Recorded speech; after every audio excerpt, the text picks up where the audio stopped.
Bonsoir, mesdames, mademoiselles, messieurs, bienvenue dans ce journal. Au sommaire, l'ex-président tchadien est emporté par le coronavirus. 71 cas positifs en ce jour de lundi et 17 décès. Le point du Covid-19 dans ce journal. Avec la coalition de quelques partis politiques, Thierno Bocoum monte au créneau et dénonce. Les étudiants de l'université virtuelle de Thiès condamnent le système LMD. Les marailleurs du marché de poissons de Sam réclament de meilleures conditions de vie et de travail. La promesse est une dette, disent-ils. La revue de la presse après la page d'actualité nationale et la page internationale et les sports mettra fin à ce journal. Dans un court instant, le développement.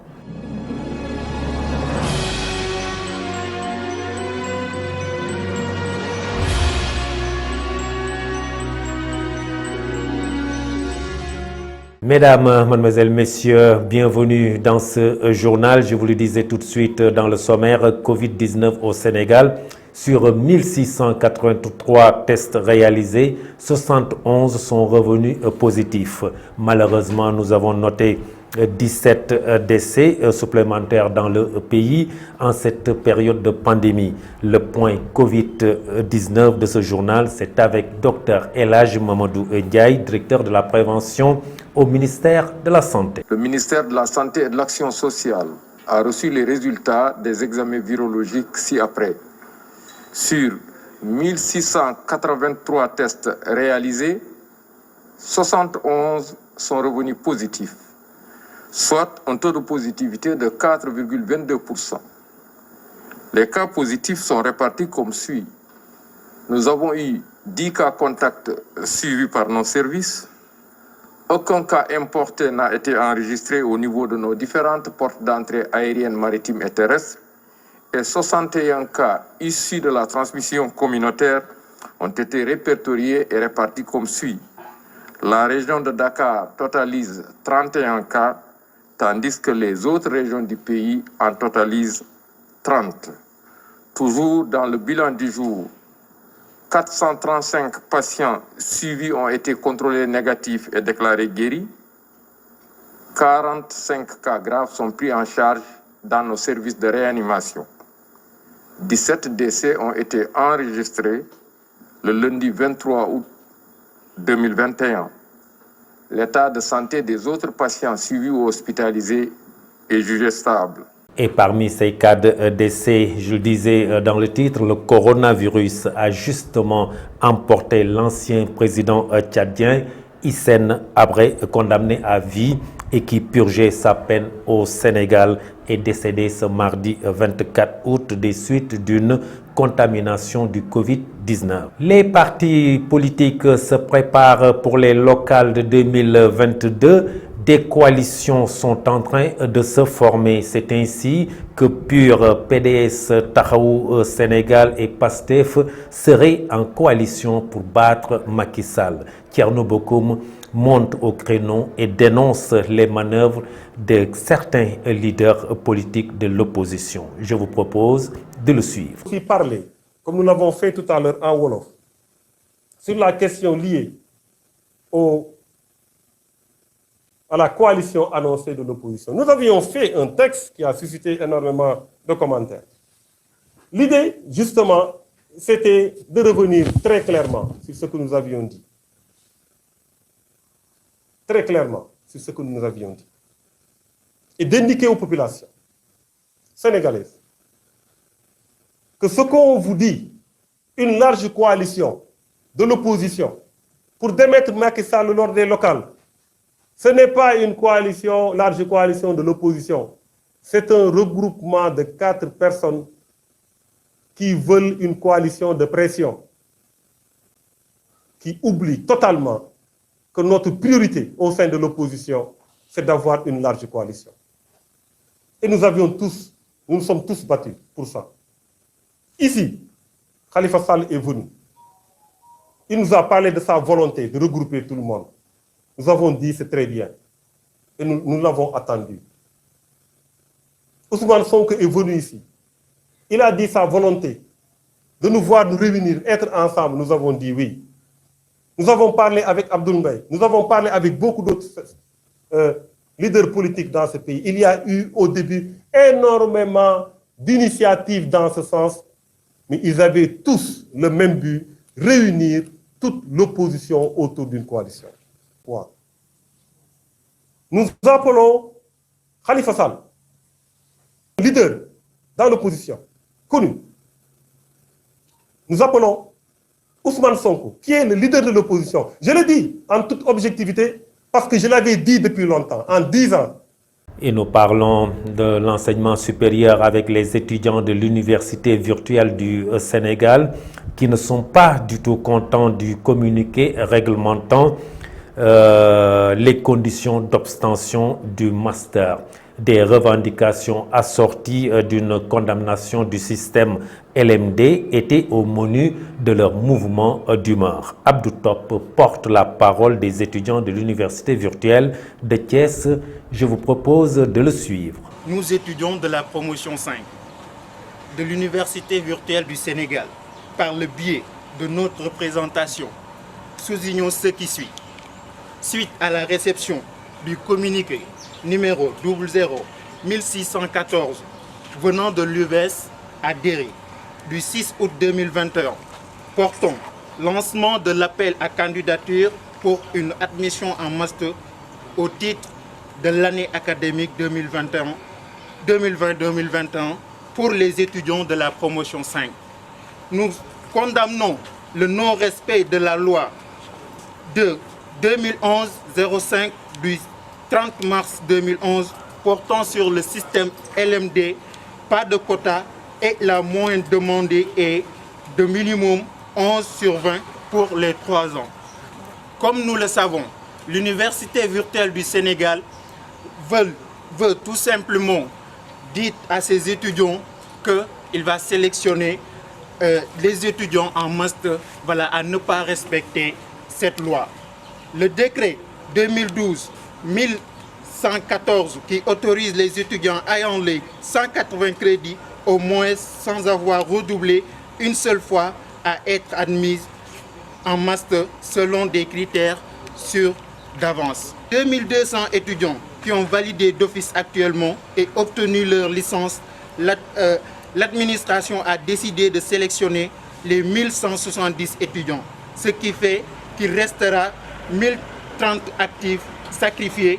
Ainsi, nos doléances sont comme suit. Nous demandons l'ouverture de 2 masters professionnels et recherche afin d'avoir plus de place pour éviter la question d'encadreur.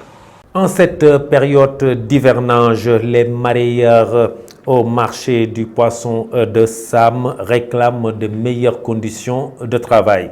Ils disent que la promesse est une dette et jusqu'à présent, ces marailleurs disent attendre le nouveau marché du poisson. Nos reporters sont allés à leur rencontre. Je vous propose de suivre ce micro-trottoir avec Pape Thioune.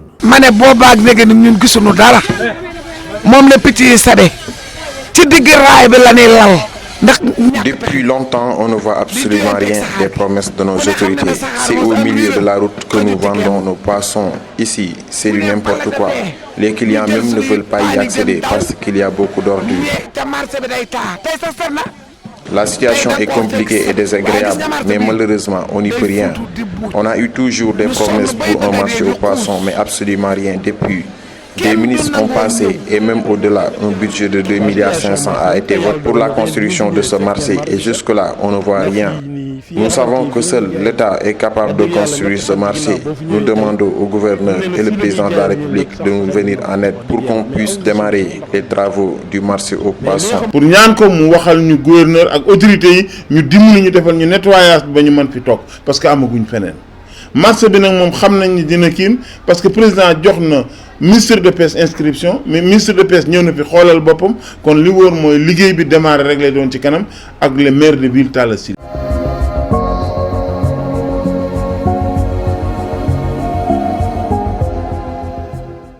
C'est effectif. Le montant pour participer aux élections départementales et municipales est fixé à 15 millions de francs pour chaque type d'élection. La page de l'actualité nationale porte la signature de notre consoeur Fatou Karagay. Nous démarrons l'actualité nationale par le montant de la caution en vue de la participation aux élections départementales et municipales qui est fixé à 15 millions francs CFA. Pour chaque type d'élection, a annoncé le ministre de l'Intérieur. Il informe que cette somme est à verser à la Caisse des dépôts et consignations pour chaque type d'élection et par chaque liste, quel que soit le nombre de départements ou de communes où la liste de candidats se présente.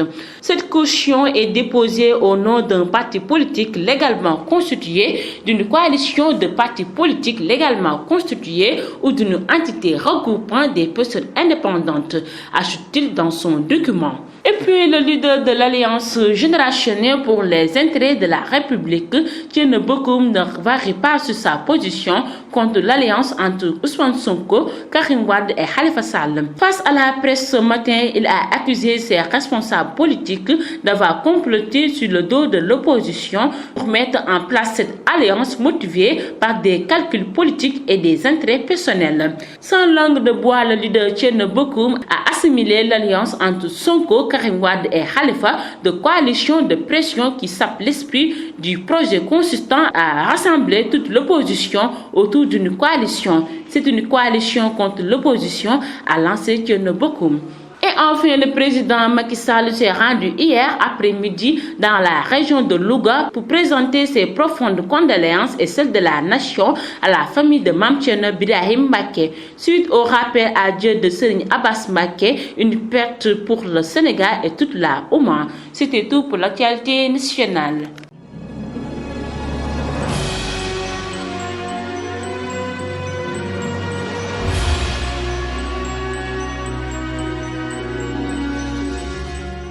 Et sur l'international, la page porte la signature de notre consoeur Ramatoulaye Cissé. Nous démarrons l'actualité internationale à l'Afghanistan. Environ 16 000 personnes ont été évacuées d'Afghanistan via l'aéroport de Kaboul pendant les dernières 24 heures, a annoncé le Pentagone, à l'approche de la date butoir du 31 août qui provoque une accélération des opérations. Cela porte à 42 000 le nombre de personnes ayant été transférées d'Afghanistan depuis juillet, dont 37 personnes depuis que les évacuations aériennes se sont intensifiées à partir du 14 août, veille de la prise de Kaboul par les talibans. Près de 10 mois après le début de la guerre du Tigré, les combats continuent entre les forces rebelles tigréennes et le gouvernement fédéral éthiopien. Après avoir repris le contrôle du Tigré, les rebelles mènent désormais une offensive dans 2 régions voisines, en Aftar et en région Amhara. Les combats ont mis sur la route environ 150 000 personnes depuis la mi-juillet. Beaucoup se sont réfugiés à Dessie. On termine l'actualité par le président de la Tunisie, Kais Saied, qui a décidé de prolonger jusqu'à nouvel ordre le gel du Parlement. Les activités des députés sont suspendues depuis le coup de force du 25 juillet qui a permis à Kais Saied de s'octroyer tous les pouvoirs. Kais Saied a émis un décret présidentiel prolongeant les mesures d'exception concernant le gel des activités du Parlement, ainsi que la levée de l'immunité de tous les députés, et ce, jusqu'à nouvel ordre, a indiqué la présidence dans un bref communiqué. Le gel du Parlement était initialement prévu pour durer 30 jours. C'était tout pour l'actualité internationale.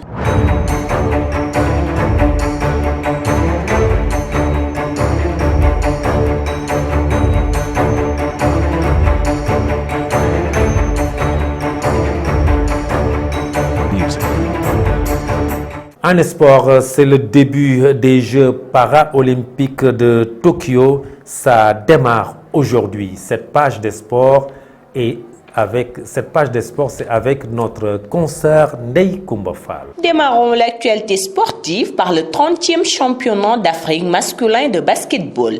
L'Afrobasket a démarré ce mardi 24 août au Rwanda.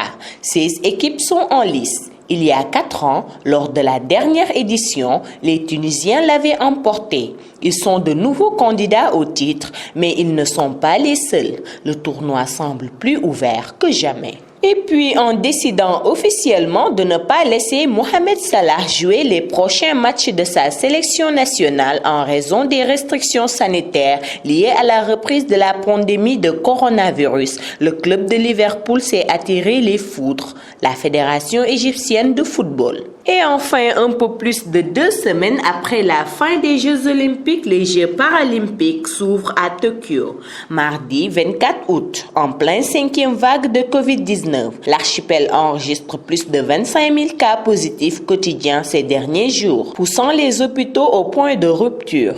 Selon les médecins locaux, cette dégradation a eu raison des gradins, décrétés vite dans le sillage des Jeux olympiques frappés de huis clos pour 98 des épreuves. C'était tout pour l'actualité sportive.